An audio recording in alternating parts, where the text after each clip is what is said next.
ஒரு ஊர்ல பரந்தாமன்னு ஒரு பெரிய பணக்காரரும் இருந்தாரு. அவர்கிட்ட பணம் இருந்த அளவுக்கு குணத்துல ஒரு சிறு துளி கூட ஈரப்பதம் கிடையாது. எதுக்கெடுத்தாலும் லாபம் பார்ப்பாரு. அதே ஊர்ல சாமர்த்திய சின்னராசுன்னு ஒரு இளைஞனும் இருந்தான். அவன்கிட்ட காசு இல்லை, ஆனா கையில இல்லாத காசை வச்சு ஊரையே விலைக்கு வாங்குற அளவுக்கு திறமை இருந்துச்சு. ஒரு நாள் சின்ராசு ஒரு திட்டமும் போட்டான். பரந்தாமனோட கஞ்சத்தனத்தை தனக்கு சாதகமாக்கவும் நினைச்சான். சின்ராசு ஊர் எல்லையில இருந்த ஒரு பாலடைஞ்ச கிணத்துக்கு பக்கத்துல உட்காந்து ஒரு பழைய செப்பு தகட்டை வச்சுக்கிட்டு எதையோ தீவிரமா கணக்கு போடுவது போல பாசாங்கும் செஞ்சுக்கிட்டு இருந்தான். அந்த வழியா தனது சொகுசு வண்டியில வந்த பரந்தாமனும் இதை பார்த்துட்டு வண்டியையும் நிறுத்தினாரு. எனப்பா சின்ராசு, எதையும் தேடுற மாதிரி இருக்கு.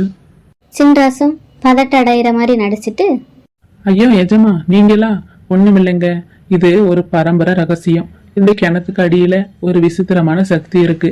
அமாவாசை அன்னைக்கு இந்த கிணத்துல 1 ரூபா போட்டா அடுத்த அமாவாசைக்கு அது 10,000 ரூபாயா மாறும்னு எங்க தாத்தா எழுதி வச்சிருக்காரு. பரந்தாமனும் சிரிச்சுக்கிட்டே என்னப்பா கதை விடுறியான்னு கேட்டாரு. ஆனா சின்ராசும் அசரவே இல்லை. நம்பலைனா விடுங்க எஜமா, நான் ஏற்கனவே ஒரு 10 ரூபா போட்டு வச்சிருக்கேன். வர்ற அமாவாசைக்கு அது 1 லட்சமா மாறும், பாருங்க அப்படின்னு சின்ராசும் சொன்னான். பரந்தாமனுக்கு தூக்கமே வரல. ஒருவேளை அவன் சொல்றது உண்மையா இருந்தா அப்படின்னு பேராசையும் முளைச்சிச்சு பரந்தாமனுக்கு. ரகசியமா சின்ராசுவையும் அழைச்சாரு.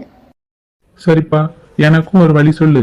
நானும் 1 லட்சம் போடுறேன், அது 10 கோடியா மாறுமா அப்படின்னு பரந்தாமனும் கேட்டாரு. சின்ராசும் சொன்னான்.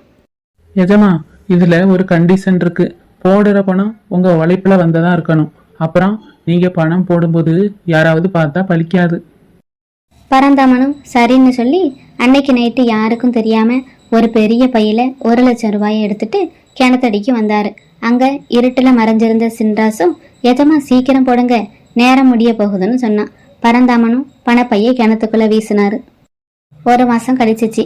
அமாவாசையும் வந்துச்சு. பரந்தாமனும் ஓடோடி வந்தாரு. சின்ராசு, என் கோடி ரூபாய் எங்கப்பா அப்படின்னு பரந்தாமனும் கேட்டாரு. சின்ராசு ரொம்பவும் சோகமா உட்கார்ந்துருந்தான். எஜமா, பெரிய தப்பாயிடுச்சு. நீங்க பணம் போட்டப்ப யாரோ ஒருத்தர் தூரத்துல இருந்து பார்த்திருக்காங்க.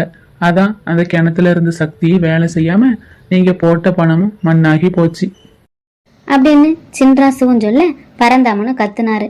யார் பார்த்தது? பொய் சொல்லாத அப்படின்னு. அப்போ சின்ராசுவும் சொன்னான். எஜமா, நீங்க வரும்போது உங்க நிழலே உங்களை பார்த்துருக்குமே. நிழல் கூட இன்னொரு மனுஷ மாதிரி தானே. உங்க நிழல் பார்த்ததாலதான் சாபம் பழிச்சிடுச்சு. பரந்தாமனுக்கு தான் ஏமாச்சப்பட்டோன்னு அப்பந்தான் புரிஞ்சிச்சு. ஆனா ஊருக்கு தெரிஞ்சா மானம் போயிருங்கிறதுனால அமைதியா தலையை தொங்க போட்டுக்கிட்டே நடந்தாரு. சின்ராசு அந்த பணத்தை வச்சு ஊர்ல ஒரு பெரிய அன்னதான கூடத்தையும் கட்டி கஞ்ச பிரபுவோட பணத்தை ஊர் மக்களுக்கே பயனுள்ளதா மாச்சினான்.